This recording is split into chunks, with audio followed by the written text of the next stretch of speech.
Shalom, Bapak Ibu Saudara. Kita meneruskan lagi studi kristalisasi kita.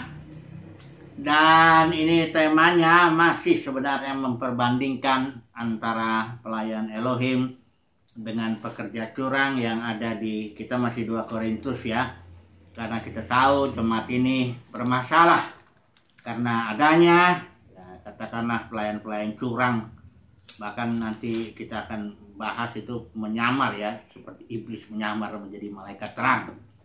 Nah, kemarin kita sudah bahas mengenai motivasi.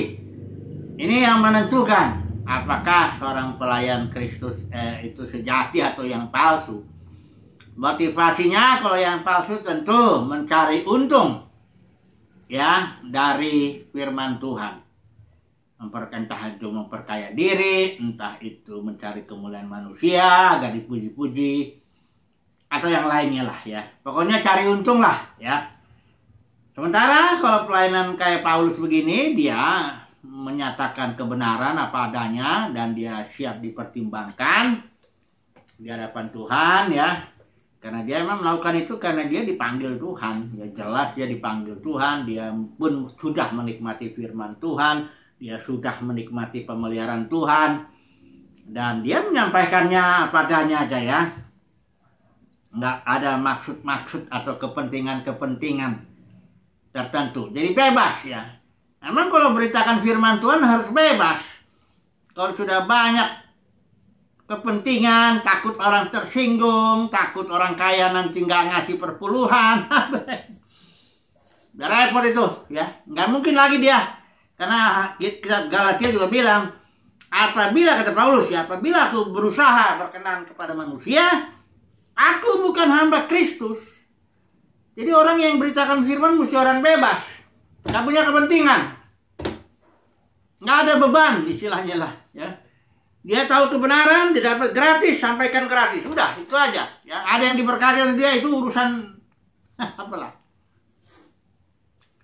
Urusan yang di atas lah itu. Karena kita nanti toh menghadap semua kepada pengadilan Kristus. Ini motivasi. Kemarin sudah kita bahas ini. Kemudian pemberita pelayan Kristus yang sejati atau tidak. Ini tergantung pemberitaannya juga. Kemarin juga sudah kita bahas itu. Yang kedua pemberitaan. Yang pertama tadi motivasi. Kedua pemberitaannya. Oh, di sini Paulus bilang dia memberitakan Yesus Kristus sebagai Tuhan.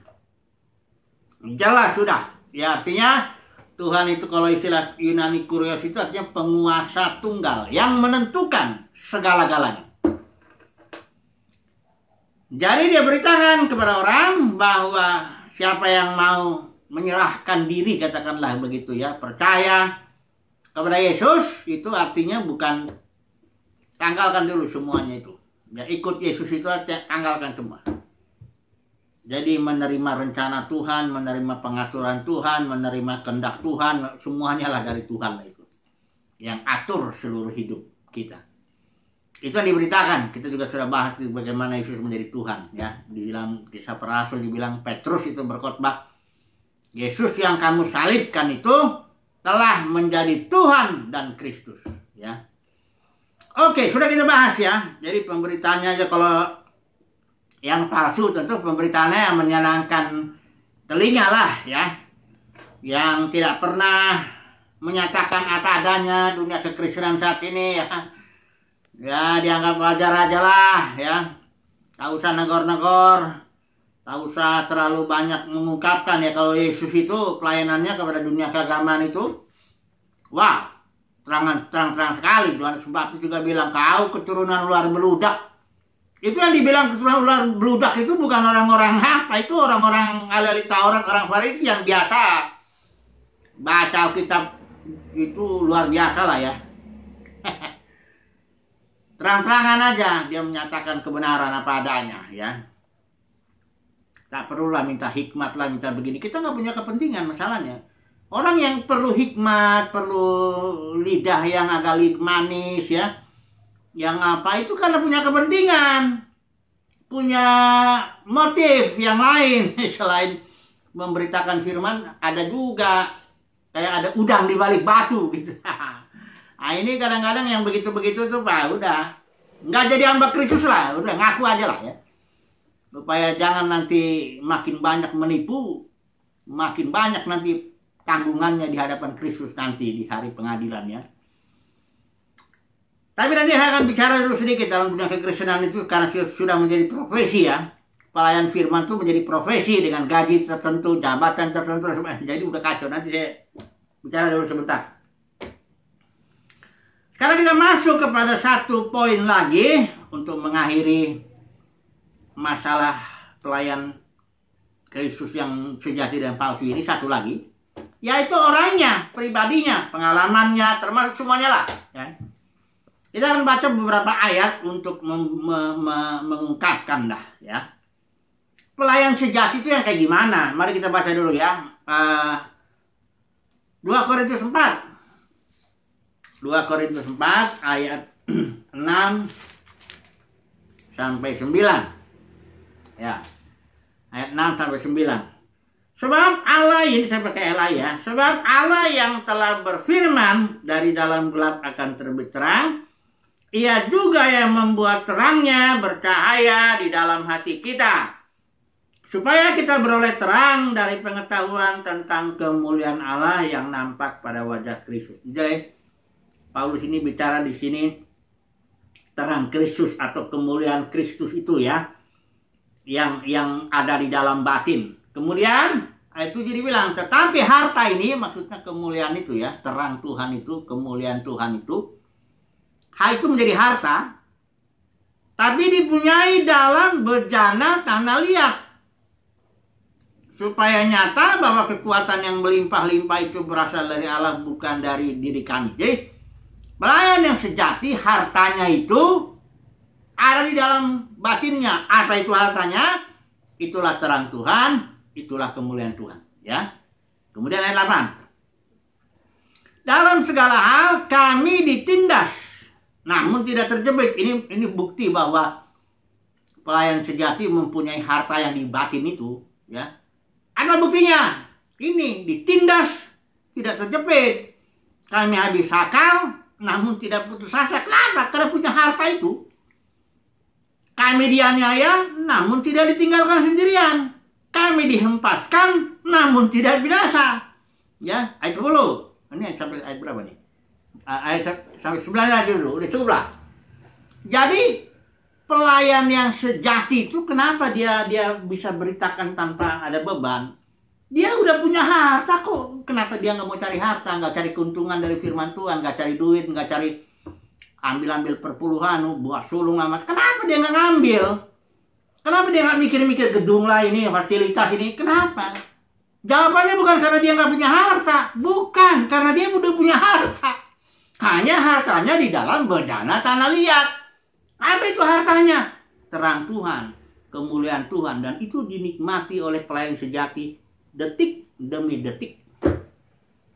Bahkan sementara beritakan firman, dia menikmati perkenan Tuhan, terang Tuhan, kemuliaan Tuhan, pewahyuan Tuhan, segala-galanya di sini. Itu makanya pelayan sejati tidak perlu dipuji orang lagi, nggak perlu. Dia rasakan juga kok dihargai Tuhan, ya, dinyatakan firman oleh Tuhan bicara, ya, dia udah menikmati itu. Itu persoalannya saya lihat. Kenapa kok ada pelayan yang palsu ini memanfaatkan cari keuntungan ini? Ya karena dia nggak ngerasain di dalam batinnya, nggak punya harta, katakanlah, nggak sadar gitu. Emang dia nggak punya banyak harta di dalam batinnya, miskin. Itu sebabnya dia cari keuntungan, cari uang ini, cari segala yang di luar tuh dicari-cari. Nanti kita lihat ya, surat rekomendasi juga itu termasuk itu. Kalau teologi yang dari sini dibangga-banggakan bahkan, karena nggak, hari itu hartanya memang itu yang kalau pelayan sejati hartanya di dalam. Ya ini persoalannya. Kalau pelayan yang palsu itu hartanya di luar, dan dia membanggakannya itu, dia bermegah karena hal-hal yang lahiriah itu. Kalau pelayan sejati nggak usah. Saya udah punya harta di dalam, dan harta ini ingat ya, kalau kita mati semua, nanti kita mati tuh, tinggal urut-urutannya aja. Kalau pelayan palsu begitu mati nggak punya apa-apa ya. Entah surat ijazah, teologi mana pun, apa semuanya, harta kaya, fasilitas, jemaat, nggak punya dia, mati ditinggalin semuanya. Tapi kalau pelayan sejati, karena hartanya dalam roh, dalam batin, begitu mati itu cuma ngelepasin tubuh aja, dia akan datang menghadap Tuhan dengan kekayaannya yang luar biasa itu. Nanti disitulah pelayan yang palsu itu malu luar biasa. Itu kalau kita bilang kayak telanjang. Bayangkanlah saudara, kalau saudara datang ke satu pesta, ya datang ke satu pesta, semua orang berpakaian pesta tuh, gayanya rapi, didandanin apa, tiba-tiba saudara datang dengan telanjang. Gimana lah itu rasa malunya itu. Begitulah kalau pelayan yang palsu itu hartanya di luar. Ya, di luarnya hartanya, entah jemaat bentuknya, jumlahnya ya, entah itu ruko atau gedung atau apa ya, hartanya di luar semua. Sekolahnya yang semua ijazah itu harta bagi dia, itu ijazah ya, surat rekomendasi, pengakuan begini begitu, itu harta bagi dia. Tapi pelayan sejati hartanya di dalam, dan itu dibuktikan ketika ditindas nggak terjepit. Jangan juga ngaku-ngaku aku punya harta, atau stres ya, gelisah, takut, khawatir, akhirnya ada juga pendeta yang mau khotbah stroke karena khawatir, mungkin karena takut, karena itu mah sama aja dong, nggak punya harta itu. Ya, ini tuh tandanya harta rohani itu ya di dalam, nggak bisa dilihat dengan mata, tapi ketahuannya ketika kita ditindas, namun nggak kejepit. Habis akal, namun tidak putus asa. Dianiaya, dikucilkan, dibuang dalam dunia kekristenan, namun tidak tinggalkan sendirian. Dihempaskan, namun tidak binasa. Ini dia. Kenapa bisa begini? Karena ada harta di dalam batin. Ini ya, harta. Kemudian ayat pasal 4 ayat 16-18 ini luar biasa lagi harta ini ya. Masih dalam, sebab itu kami tidak tawar hati, ya, nggak tawar ya, nggak menjadi lemah, nggak menjadi putus asa, nggak menjadi kecewa gitu maksudnya ya. Tetapi meskipun manusia lahiriah kami semakin merosot, itu wajar. Mau yang sejati, mau yang palsu, manusia lahiriah, maksudnya manusia tampilan tubuh ini pasti makin lama makin peot kan begitu.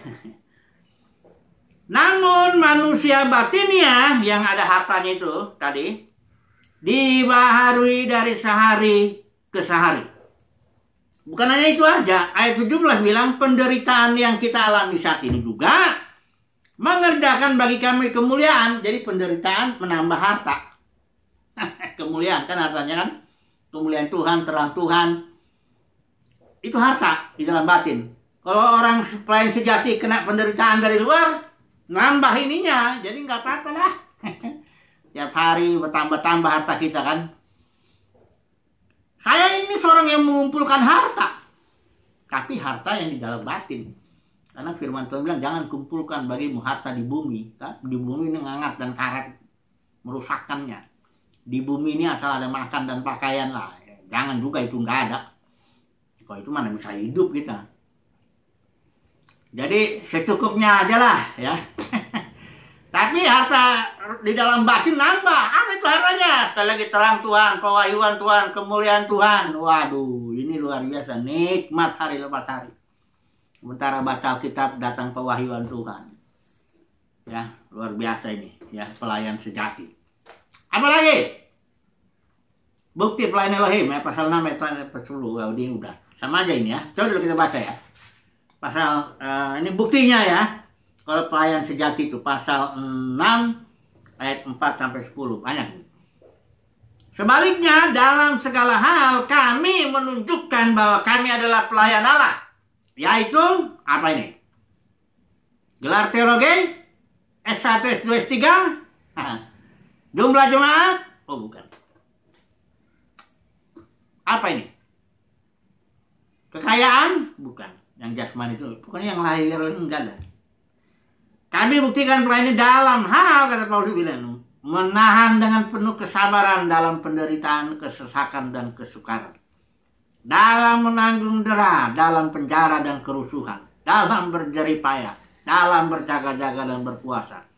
dalam kemurnian hati, pengetahuan, kesabaran, kemurahan hati dalam Roh Kudus, dan kasih yang tidak munafik dalam pemberitaan kebenaran. Jadi yang membuktikan pelayan itu sejati atau enggak itu sama sekali, saudara, kalau lihat dari luaran udah ketipu lah, ya. Karena justru yang palsu itu memang dia selalu memakai hal-hal luaran. Ini kalau di dalam surat Korintus itu adalah surat pujian, surat rekomendasi. Mungkin sekolah, ijazah itu bagi yang palsu itu, pelayan palsu, seringkali ijazah itu digunakan. Sebenarnya nggak salah kalau pelayan sejati ada juga yang sekolah kok. Bukan berarti pelayan sejati bego. Bukan juga. Barangkali dia lebih pintar daripada yang sekolahnya S3, S4, S5. Ya. Bukan, tapi dia tidak menggunakan itu sebagai alat. Pelayan palsu itu selalu menggunakan hal lahiriah karena dia ingin juga mendapatkan yang lahiriah itu. Pokoknya yang luaran dah. Dia buktikan dirinya sebagai pelayan, dia juga gunakan yang di luar. Entah itu bentuknya surat rekomendasi ijazah lah, pengakuan lah, entah dia apalah, pokoknya yang luar-luar lah. Ada juga yang bilang nih, saya ini kaya nih. Itulah buktinya saya diberkati. Kalau teologi sukses begitu. Saya pernah dengar langsung untuk khotbah. Anda harus kaya, itu buktinya. Kalau miskin, nggak punya uang, nggak punya apa, nggak. Malah dibilang terbalik. Engkau nggak boleh terlalu banyak masalah. Kalau di dalam rumah tanggamu kau bentur lagi penyakitmu, kan ini justru kalau kau bukti banyak masalah, itu buktinya kau nggak diberkati, gitu loh. Kalau diberkati itu nggak banyak masalah. Terbalik, Paulus justru bilang, justru dia banggakan, aku ini pelayan sejati. Dengan cara apa? Dia menunjukkan bahwa dia banyak masalah. Lucu ya. Ini kan masalah semua ini. Ya, ditekan lah, nanggung dera lah, penjara, kerusuhan, macam-macam. Lucu nggak? Ya. Jadi kalau ada nanti orang nunjukin, emang umumnya pamer istilahnya ya. Saya ini hamba Tuhan, pendeta besar, pelayan Tuhan. Sedikit masalahnya, uangnya banyak, dipuji orang, jemaatnya banyak, tapi yang lahiriah. Itu yang palsu. Kalau yang sejati tidak nunjukin begitu. Bisa jadi dia punya uang juga, punya apa, tapi di sininya dia kuncinya, di dalam batin. Ya, ini saya ngomong gini supaya, tapi yang nggak apa-apa lah. Kalau dunia kekristenan saya mau bilang dulu. Dunia kekristenan ini kenapa jadi lahiriah begitu? Kenapa? Karena kejatuhan gereja itu yang disangkal oleh para teolog itu ya. Para teolog itu bilang gini. Gereja itu ada dua katanya. Ada invisible, ada visible. Kalau yang invisible itu yang lahir baru semua, yang anak-anak Tuhan yang di seluruh dunia, Tuhan aja yang tahu katanya. Kalau yang visible itu yang denominasi itu pecahan-pecahan itu. Ya entah Presbyterian, Episcopalian atau apa Mennonite dan apa Lutheran, Calvinis, macam-macam lah itu. Jadi dia bilang dia teologi yang seperti ini membuat jemaat. Oh iya benar ya, emang begitu katanya. Dia menipu, dia ngomong begini tapi dia punya gelar kan, DTH lah, mungkin PSD lah, apa-apa, sehingga orang jemaat awam, oh iya benar dia. Padahal kita bilang nggak gitu. Gereja itu tadinya organisme, nggak ada pecah-pecah. Di sini di Korintus Paulus melarang, jangan kamu bilang aku dari golongan Kefas, aku dari Apolos, aku dari Paulus, jangan. Ya. Jadi, kenapa bisa pecah begitu? Karena pertama, jemaat itu sendiri pengen punya figur, katakanlah begitu ya. Atau memang mungkin dia diselamatkan karena seorang hamba Tuhan, jadi dia ke sana arahnya. Kayak Israel minta raja. Itu satu. Yang kedua, itu juga pelayan Tuhannya itu di Kisah 20, memang dia juga narik murid. Dia nggak memperlengkapi. Padahal, Alkitab bilang, Rasul, Nabi, penginjil, gembala, pengajar, tugasnya memperlengkapi agar pada gilirannya jemaat melayani, membangun tubuh Kristus. Yang membangun tubuh Kristus itu jemaat. Tapi diperlengkapilah jemaat itu oleh Rasul, Nabi, penginjil, gembala, pengajar. Tapi gereja sekarang jatuh. Ini salah satu para pemimpin ini beberapa, dia narik murid. Dia memperlengkapi juga tapi narik. kepada dirinya. Narik uangnya juga pastilah, karena kalau untuk narik itu kan butuh gedung, butuh fasilitas, butuh musik, butuh ini macam-macam. Dia tarik itu kepada dirinya, ya, nggak mungkin lagi bangun tubuh Kristus. Orang tubuh Kristus udah dicabik, udah pecah. Ini serigala ganas yang Paulus bilang di Kisah Rasul 20. Dan kalau namanya dia udah tarik begini, maka gereja atau pelayanan itu sudah menjadi profesi. Para pelayan firmannya sudah menjadi profesi itu. Dengan gaji tertentu, dengan aturan tertentu, dengan job desk tertentu. Udah nggak ikut-ikut Roh Kudus lagi. Dulu gereja, organisme, semuanya dipimpin Roh Kudus. Bukan nggak ada rasul, nggak ada nabi, bukan nggak ada itu. Ada. Dari zaman mula-mula juga ada rasul, nabi, penginjil, gembala, pengajar. Ada. Tapi mereka semua dipimpin Roh. Nggak narik murid. Nah bedanya sekarang denominasi, narik murid. Akhirnya bangunlah perusahaan. Ini perusahaan atau kerajaan lah ya. Denominasi itu kerajaan. Milik si bosnya ini. Entah itu bosnya bentuknya, entah eporus, entah ketua sinode, entah gembala sidang, entah apapun namanya itu. Pokoknya itu milik dia. Dia nggak memperlengkapi lagi, dia udah menarik. Ya memperlengkapi juga, tapi udah menarik. Disinilah pecah itu. Kan yang narik bukan dia aja, semuanya narik. Kadang-kadang kalau nanti yang di sini ditarik ke sana sama seorang hamba Tuhan yang lain ya, marah dia, kau jangan curi dombaku. Padahal dombanya dia sendiri adalah curian dari Yesus itu. Hanya Yesus baik aja, didiamin aja dulu. Udahlah ya.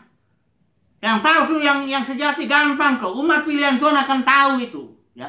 Gimana caranya situasinya kalau begini melayani dalam situasi kekristenan yang begini? Gimana? Caranya harus keluar dari situ. Jangan melayani di dalam kondisi yang seperti itu. Nggak mungkin. Kita keluarlah dari sistem itu. Melayanilah. Itu saya lah. Ya, jangan. Ini saya bersaksi dulu sebagai kesimpulan lah ya. Penutup lah. Ya. Penutup. Ya. Saya melayani 20 tahun terakhir, lebih dari 20 tahun kali ini. Ya di luar sistem itu.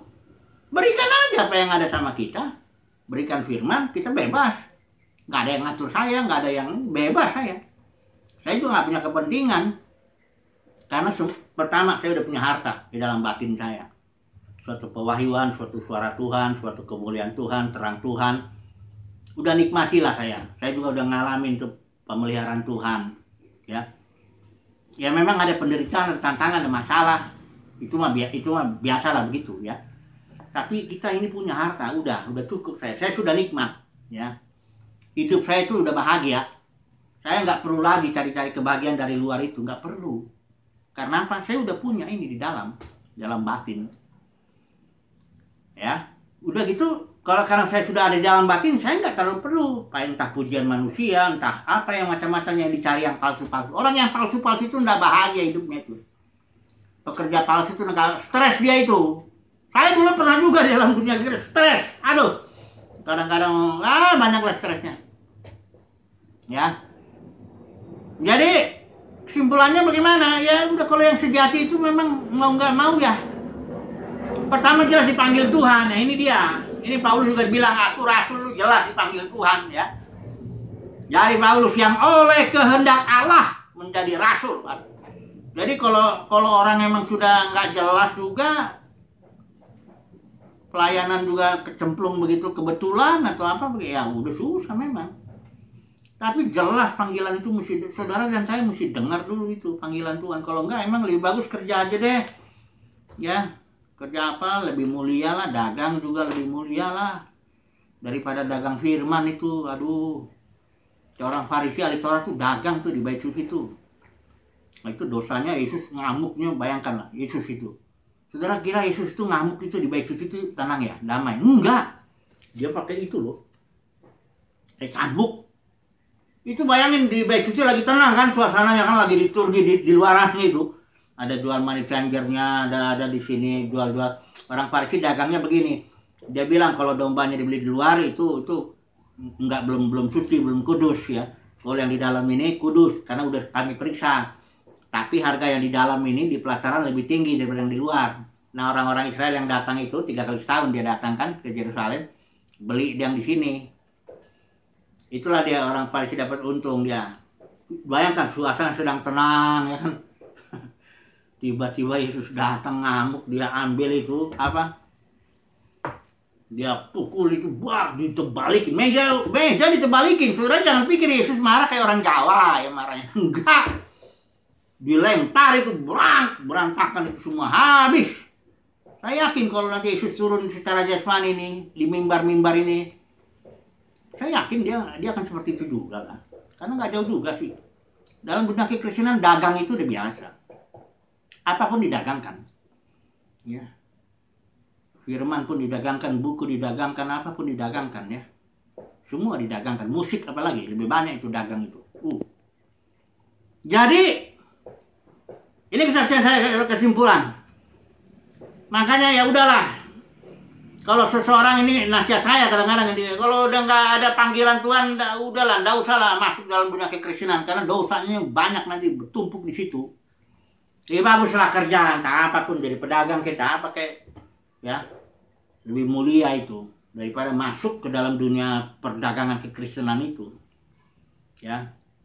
Karena di situ sudah ini Alkitab bilang angkatan jahat. Ini yang membunuh Yesus ya. Saudara jangan selalu bilang Pilatus itu yang bunuh Yesus. Nggak ada itu. Pengakuan iman pun sengaja dibikin begitu.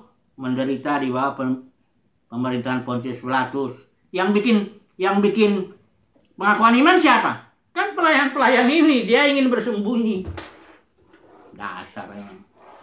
Makanya Yesus bilang nggak salah lah. Kau anak iblis. Keturunan luar beludak. Itulah yang bunuh Yesus ya. Jadi nasihat saya begini ya. Sekalian kesaksiannya semuanya lah. Ya milikilah harta dalam batin. Itu aja deh kuncinya lah. Kalau udah miliki terang Tuhan, kemuliaan Tuhan, pewayaan Tuhan. Udah menikmatinya itu hari lepas hari.